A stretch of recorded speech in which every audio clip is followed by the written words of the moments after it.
At kaugnay sa police torture at ang kanilang report dito sa Pilipinas, si Salil Shetty, the Secretary General of Amnesty International. You're joining us this morning. Thank you so much for making the time to be with us. So Amnesty International is a well-known human rights organization that covers the world. You could have chosen any country to focus on in Asia. I understand there are other countries you're focusing on in terms of torture, but so why the Philippines? Is the situation here worse than other countries? Well, the research we've conducted, which we're releasing today, which is a report called Above the Law, I think the results of the report were actually even more shocking than we expected. The fact is, and it's very well documented here, that the practice of police torture in police stations is very widespread. And you know, the country has an anti-torture legislation, a law which was put in place 5 years ago. But despite hundreds of complaints and many more cases of torture, not a single conviction has taken place, which is why we decided to highlight the Philippines. We also need to remember that Philippines, on the regional and international stage in Asia Pacific, is seen as a sort of a progressive country, a democratic country, an open country. So this is truly shocking that this situation obtains on the ground in the Philippines despite having good laws. So there's a certain irony there. I mean, we have good laws. We're a democracy. We've got a free press and supposedly a more transparent government than what you would have in, let's say, dictatorial countries. So why is police torture so prevalent in the Philippines? Because the criminal justice system is not really functioning, and the people who are torturing, which is very widespread, the police who are torturing, are getting away with it. If they were getting convictions, if there was a proper system of investigation, prosecutions leading to convictions, there would be a disincentive for them to get away. You mentioned the Laguna case, where they had this Russian roulette. It's almost like they're doing it. It's normal, you can just, it's almost like entertainment for them, and they know they're going to get away with it. And this has to stop, which means the signal needs to be from the very top. We have to remember that the president's father himself was a victim of torture. So, this is something which, and there are countries who have been able to fix this. I mean, you take a country like Turkey, they had a major problem, but right from the highest levels, they said they're going to fix it, and they've largely fixed it. Okay. Well, there is a law, so that is a major statement by the government that this is considered clearly a crime. What would the president need to do in the Philippines? So, Howie, we've made very clear recommendations. There's no rocket science. It's pretty clear as to what needs to be done. There's international experience on what needs to be done.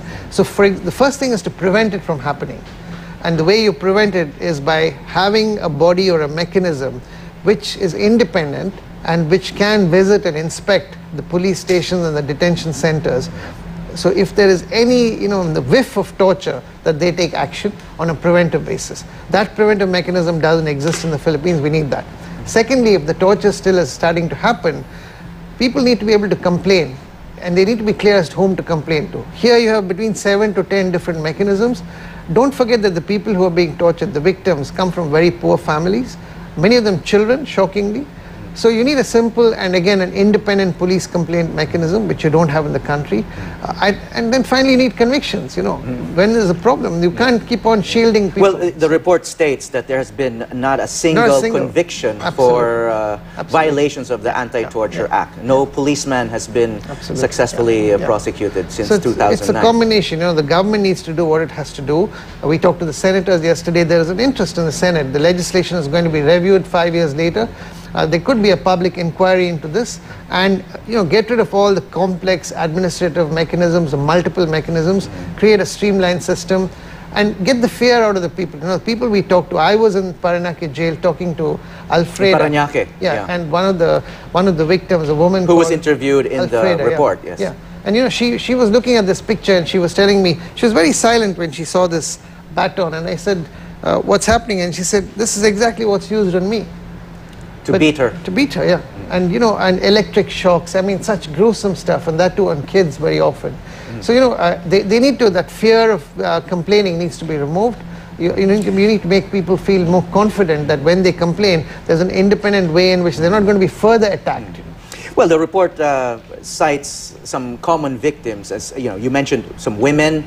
They're minors who are being tortured, and very often police assets or those people who are being used as informants who don't want to help the police anymore, they are also tortured. And in particular, you also said that if you have committed an offense or suspected of committing an offense against a policeman or a policeman's family, you are going to be a special target for torture. Yeah, exactly. So, but I mean, on the whole, the point is that it's shrouded in secrecy. Very often, the people even who are arrested, they're not being arrested in the normal way. These are people who are not wearing uniforms. They're locked up. They're beaten up. Many times they're in secret detention centers. So, it's something, you have the Pope visiting this country very soon. And, we were saying that this could be a great gift to the Pope, a welcome present to the Pope, because the Pope has been very clear that this is a major sin. Torture is a grave sin. And Philippines is a country which respects the Pope. So why can't the President take this up as a campaign in 2015 and wipe it out? Well, you mentioned that there is a lack of there's a need for an independent body that would investigate these kinds of cases. We do have a Commission on Human Rights, which is also cited in the report as having been instrumental in exposing some of these abuses, including the wheel of torture. Wouldn't you say, I mean, that is a legitimate form of the kind of preventive mechanism you're talking about, or is it just lacks teeth, or do we need more bodies like that? So, I mean, the Commission on Human Rights is doing a great job, and, we work closely with them as well. So, absolutely, I mean, the point is that they don't have the capacity. So, if they have the right capacity, but they're made completely independent, and they have the right capabilities and the mechanisms to make it happen. So it's not a question of just creating a new body. The important thing is it should be independent and it should be capable. That's the point. Okay, well, you mentioned that there has to be political will and effective law enforcement. You met with the police yesterday. Of course, they're aware that there is this report with these kinds of findings. Yeah. They released a statement very recently. I think it might have been just yesterday or this morning. Saying that Amnesty International actually praised the police when you went there for its best practices. What exactly went on? I mean, how did they react to this report? I mean, the reaction from the government is a bit strange, because our feeling is that they're a little bit in denial of the problem, because the head of the police force didn't come for the meeting. We haven't been given a meeting with the Secretary of Interior. Key people have not met us. This is Secretary Mar Rojas, who is in charge of the PNP. And so the key people have not met us. And so yes, the Chief of Police has not met with you. You personally you've been trying to asked for meetings, and with including the President, we've not got meetings with anybody. And of course, I don't want to read more than necessary into this, but denying it and not acknowledging that there's a problem doesn't really help. You can't get to the next stage.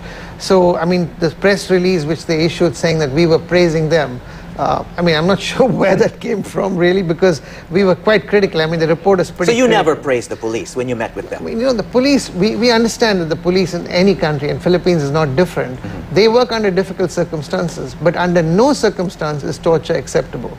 And it's not just what the government is doing. I believe that the people of the Philippines need to stand up. Police stations are in local areas.